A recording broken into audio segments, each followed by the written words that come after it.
Jael வெப்பே இது வானத்தின் வாசல் என் ஏசையா ஆசீர்வாதத்தின் வாசல்.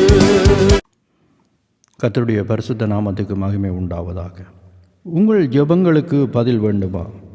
யோசுவா 3வது அதிகாரம் 5வது வசனம். யோசுவா ஜனங்களை நோக்கி, உங்களை பரிசுத்தம் பண்ணி கொள்ளுங்கள், நாளைக்கு கர்த்தர் உங்கள் நடுவில் அற்புதங்களை செய்வார் என்றார். உண்மையிலேயே இந்த நாட்களிலே நம்முடைய வாழ்க்கையிலே நாம் பரிசுத்தத்துக்கு எங்களை ஒப்புக் கொடுக்கிற பொழுது கர்த்தர் அற்புதங்களை செய்கிற தேவனாயிருக்கிறார். என்ன காரியங்களுக்காக நீங்கள் ஜெபித்திருந்தாலும் இந்த நாளிலே இன்னும் ஒரு விசை நீங்கள் பரிசுத்தத்துக்கு உங்களை ஒப்புக் கொடுங்கள். கர்த்தர் உங்கள் நடுவிலே அற்புதங்களை செய்வார்.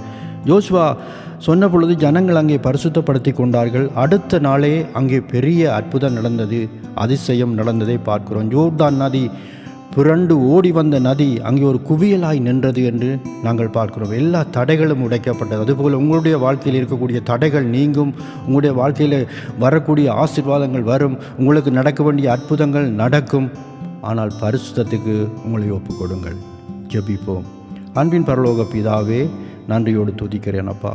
ஸ்தோத்திரம். இந்த வசனத்தை கேட்டு இந்த நாளிலே யார் யாரெல்லாம் ஆண்டவரே உம்முடைய சமூகத்திலே வந்து பரிசுத்தத்துக்கு தங்களை ஒப்புக் கொடுக்கிறார்களோ அவருடைய வாழ்க்கையிலே கர்த்தர் அற்புதங்களையும் அதிசயங்களையும் செய்யும்படியாக ஜெபிக்கிறேன்.